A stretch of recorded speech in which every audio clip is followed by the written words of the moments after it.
7 factors जो बुद्धा ने बताई थी अवेकनिंग के, इसका रिलेशनशिप डायरेक्टली है उन 5 चीज़ों से जो कि ब्लॉक हैं। बुद्धा के हिसाब से हमारे स्पिरिचुअल पाथ में ये 5 चीज़ें ब्लॉक हैं, रुकावट हैं, और ये जो 7 चीज़ें हैं वो उनका एक तरह से सोल्यूशन है। लिबरेशन में 5 रुकावटें कौन कौन सी हैं? सबसे पहला है सेंस डिज़ायर्स।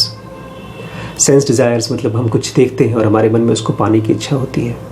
ठीक है, एक इच्छा है, सिंपल सी चीज़ है, लेकिन फिर वो इच्छा मजबूत होने लगती है।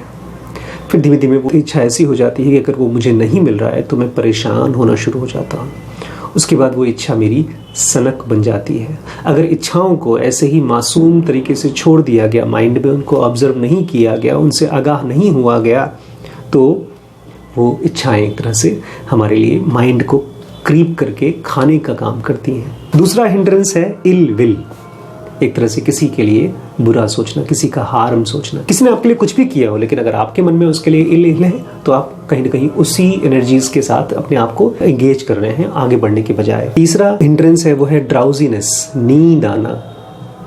स्वाद है भाई, भूख लगती है, ढेर सारा अच्छा अच्छा खाने को मिलता है तो खाने का मन करता है, खा लेते हैं, उसके बाद पेट झेलता है। लेकिन पेट खाली झेलता नहीं है, वो धीमे धीमे आदत हो जाती है उसको। ढेर सारा भोजन या ढेर सारा सोना, ये भी हिंड्रेंस। फोर्थ है एजिटेशन, गुस्सा आना। हमको पता नहीं होता कि ये जो एजिटेशन है वो बहुत डीप डाउन हमारे एनिमलिस्टिक सेंस का पार्ट है।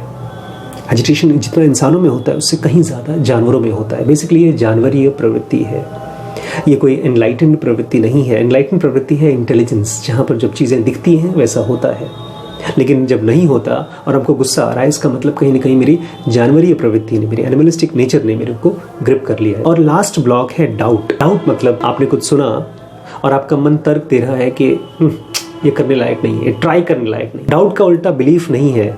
ऐसा नहीं कह रहे हैं बुद्ध के आप मेरी बात सुनिए और फट से उसको मान लीजिए ना। वो कह रहे हैं अगर किसी की बात सुनते हैं और आपको जेन्युइनली लगता है सही तो उसको एक्सपेरिमेंट करके देखिए। लेकिन डाउट जब आता है तो कहता है कि अरे कुछ नहीं होगा, पहले भी इस तरह से बहुत लोगों की मैंने बातें सुन रखी है लेकिन हम इससे कोई फ़ायदा नहीं हो रहा। तो ये 5 अलग अलग हिंड्रेंसेस हैं। इनका सोल्यूशन के फॉर्म में बुद्ध ने 7 फैक्टर्स ऑफ अवेकनिंग बताए हैं कि अगर ये 7 फैक्टर्स इकट्ठे करते रहे तो हम लोग एनलाइटेंड हो सकते हैं, हिंड्रेंसेस को कंप्लीटली खत्म कर सकते हैं। सबसे पहला फुल अटेंशन। अभी हमारे पास फुल अटेंशन नहीं है, जो भी थोड़ा बहुत अटेंशन है उसी की फ्लेम को बढ़ाना है। जितनी बार आप अपने थॉट्स को देखते हैं और नहीं जाने देते हैं, ऐसे ही छोड़ नहीं देते हैं, जितनी बार आप प्रेजेंट मोमेंट की आवाज़ों को सुनते हैं, जितनी बार आप आसपास की चीज़ों को देखते हैं, तो आप अपने अटेंशन को बढ़ाने का काम कर रहे हैं। दूसरा है इन्वेस्टिगेटिंग धर्मास, मतलब ये जो टीचिंग्स हैं वो और हमारे आसपास की जो दुनिया है वो, उसको इन्वेस्टिगेट करना। जब हम अपने घर में कोई चीज़ हो रही है, कोई दुर्घटना हो रही है, तब अपने माइंड को इन्वेस्टिगेट करना। जब कोई बड़ी अच्छी घटना हो रही है तब मेरे माइंड को इन्वेस्टिगेट करना कि वो कैसा बिहेव कर रहा है। टीचिंग्स को भी इसके साथ साथ इन्वेस्टिगेट करना कि मेरा दिमाग इन टीचिंग्स को कितनी सीरियसली समझ पा रहा है, कितने गहरे से उसको देख पा रहा है, और कौन कौन से डाउट्स हैं। जैसे आपने मुझसे पूछा कि ये 7 चीज़ें आपको दोबारा समझनी है, तो ये इन्वेस्टिगेशन हो गया। थर्ड है एनर्जी। हमारी बॉडी में ढेर सारी एनर्जी होनी चाहिए। इस एनर्जी का खाने से बहुत ताल्लुक नहीं है, क्योंकि ये फिजिकल एनर्जी नहीं है, ये मेंटल एनर्जी है, पीसफुल एनर्जी है, जो आपको बहुत ड्रेन नहीं करती। इसीलिए शायद सेक्स को एक तरह से नेगेटिव माना गया है। फोर्थ है जॉय। एक स्पिरिचुअल आदमी अगर जॉयफुल नहीं है, अगर वो आनंदित नहीं है, तो भी उसकी माइंड में एनर्जी लॉस हो रही है। यहाँ पर किसी चुटकुले पे हंसने की बात नहीं हो रही है, यहाँ पर किसी बच्चे की पैदा होने पर खुशी की बात नहीं हो रही है। एक जनरल सेंस ऑफ जॉय। आप मुस्कुरा रहे हैं कि चलो जो भी मेरे पास है उसके प्रति मेरा एक थैंकफुलनेस का फीलिंग। 5th फैक्टर है अवेकनिंग का ईज।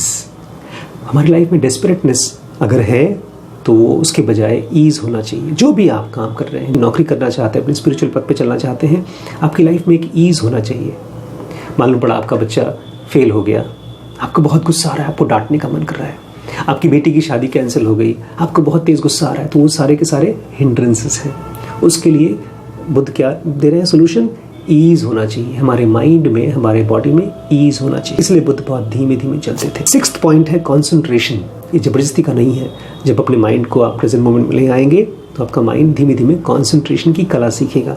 ये फोर्स कॉन्सेंट्रेशन नहीं होता, ये धीमे धीमे कॉन्सेंट्रेशन डेवलप होता है जब आप अपनी एनर्जीज को इकट्ठा करना शुरू करते हैं बाकी जगहों से। 7th पॉइंट है लेटिंग गो, जाने देना। लाइफ में जो भी हो रहा है, चाहे उसको आपको लग रहा है कि उससे आपका नुकसान हो रहा है या उससे आपका बहुत फ़ायदा हो सकता है, उसको लेटिंग गो करना, उसको छोड़ देना। हम मन में बहुत सी चीज़ों को पकड़ के रखते हैं कि उसने ऐसा मेरे साथ किया, तो वो सारी की सारी मेमोरीज हमारे लिए दोबारा दुनिया में आने का कारण बन जाती हैं। तो जो भी हमारे साथ नुकसान हुआ, जो भी हमारे साथ टॉर्चर हुआ, जो भी हमारे साथ नेगेटिव हुआ, उन सब को उन सब लोगों को जिसने भी हमारे साथ वो सब किया, उनको लेट गो करना, उनको जाने देना। ठीक ऐसे ही जैसे एक औरत मायके को विदा करती है जब वो ससुराल जाती है, सारे दुख और सारे सुख छोड़ करके जाती है, कोई कंप्लेन लेकर नहीं जाती। तो ये थे 7 फैक्टर्स, लेकिन इसका डायरेक्ट रिलेशनशिप है हमारे 5 हिंड्रेंसेस से।